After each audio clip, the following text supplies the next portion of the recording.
সম্মানিত ভিউয়ার্স, আসসালামু আলাইকুম। অনেক দিন পর আপনাদের সামনে নতুন একটি ভিডিও নিয়ে হাজির হয়েছি।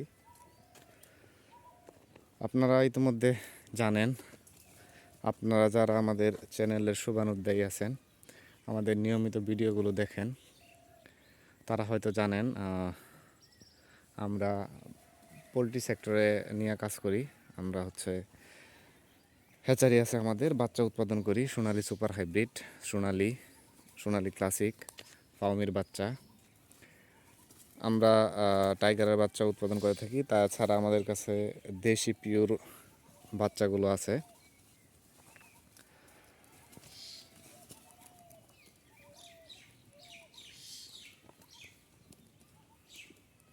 এছাড়া আমরা টার্কির বাচ্চাও দিয়ে থাকি।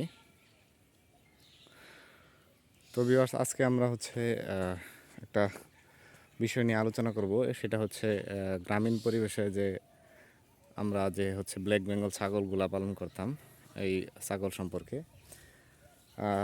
আমার শখের বশের কয়েকটা ছাগল ছিল, সেটা থেকে আজকে মোটামুটি অনেকগুলো, একটা ছাগল ছিল। যদি দেখায় আপনাদেরকে, ওই যে বড় যে কালো ছাগলটা দেখছেন, এটা আমাদের ছিল। এটা থেকে পরে আমাদের আরেকটা কাশি ছিল, যেটা গত কুরবানিতে 20,000 টাকা বিক্রি করছিলাম। তো এছাড়া পরে ওই ছাগলটা থেকে ওই যে দেখতে পাচ্ছেন দুইটা সাদা কালো যে ছাগল দুইটা, এটা হয়েছিল একটা খাসি একটা পাঠি। তো ওই যে একটা পাঠি, যেটা ওইটার একটা বাচ্চা, ওই যে কালারটা ছাই কালার যে বাচ্চাটা, এটা দেখেছেন, এটা হয়েছে। আর এই যে বড় ছাগলটা, এটা থেকে আমাদের দুইটা আবার পাঠির বাচ্চা হয়েছে। তো দেখেন দর্শক, মাত্র 2 বছরে এতগুলা ছাগল হয়ে গেছে। তো ব্ল্যাক বেঙ্গল বা দেশি ছাগলের একটা বৈশিষ্ট্য হচ্ছে এরা 2টা করে বাচ্চা দেয়। তো খুব তাড়াতাড়ি আবার হিটে আসে। দেখা যায় যে প্রতি 6 মাস পরে পরই ওরা বাচ্চা দিয়ে থাকে।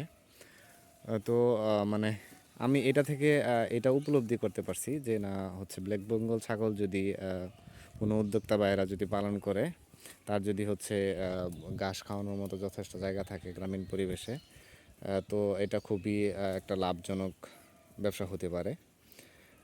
ধরেন আপনার যদি আমার 4টা ছাগল থাকে, তো 4টা ছাগল থেকে যদি আপনার বছরে যদি আপনার 2বার বাচ্চা পান, তাহলে ওই ক্ষেত্রে দেখা যাচ্ছে যে 4টা ছাগল থেকে আপনার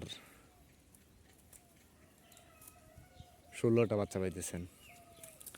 তো এই 16টা বাচ্চা যদি আপনি কমও বিক্রি করেন, যদি 15,000 করেও বিক্রি করেন, তাহলে হিউজ পরিমাণ একটা অ্যামাউন্ট, প্রায় 2 লাখ টাকার উপরে, 2 লাখ টাকার অনেক উপরে।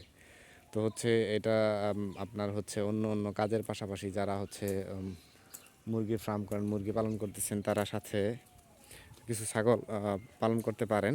এটা আমার একটা অভিমত, বা আমি এটা যেটা বুঝতে পারছি আমি পালন করে। যদি আমার ছাগলগুলোকে আপনাদেরকে দেখেন, এটা একটা আমাদের বাড়ির পাশে একটা খালের মতো। এই খালের ধারে ছাগলগুলো ঘাস খাচ্ছে, ছেড়ে দেওয়া আছে, ঘাস খাচ্ছে ওরা ওদের মনের মতো। তো দেখেন, এই পাশে কিন্তু ধান ক্ষেত আছে, ওই পাশেও ধান ক্ষেত আছে। ওরা লতা পাতা এগুলাই খাচ্ছে। তো অন্য কিছু খাচ্ছে না।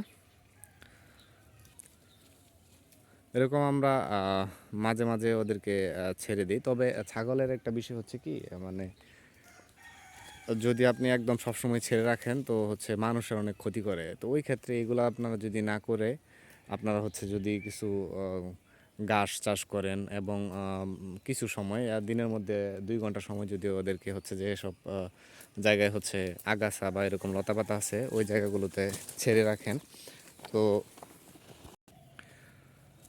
হ্যাঁ দর্শক, যেটা বলতেছিলাম, যদি আপনারা এরকম জায়গাগুলোতে ওদেরকে ছেড়ে রাখেন, তো আশা করি যে ওদের মোটামুটি একটা খাওয়া হয়ে যাবে। পরে একবেলা ঘাস দিলেন। ছাগল দেখা যায় যে ব্ল্যাক বেঙ্গল ছাগলগুলা এমনি চড়া খেতে ভালোবাসে বেশি। তো ওই ক্ষেত্রে আপনারা 2-3 ঘন্টা সময় খাওয়ালেন, তারপরে আবার কিছু ঘাস কেটে দিলেন। যে ঘাসের ক্ষেতগুলো আছে এগুলো করে আমিও দর্শক মানে আপনাদেরকে দেখাবো আমাদের যে ঘাসের 2-3টা প্লট করা হয়েছে, কী কী ঘাস আমরা করছি ছাগলের জন্য, তো কী কী ঘাস আমরা খাওয়াই। ভিডিও আজকে অনেক লম্বা হয়ে যাচ্ছে। সামনে কোনো একটা ভিডিওতে আপনাদের সাথে ছাগলের ঘাস নিয়ে কথা বলবো এবং ছাগল পালন সম্পর্কে আরও কিছু গুরুত্বপূর্ণ বিষয় নিয়ে আলোচনা করব। তো ভিউয়ার্স, আজকে এ পর্যন্তই। দেখা হবে নতুন কোনো ভিডিওতে। আল্লাহ হাফেজ।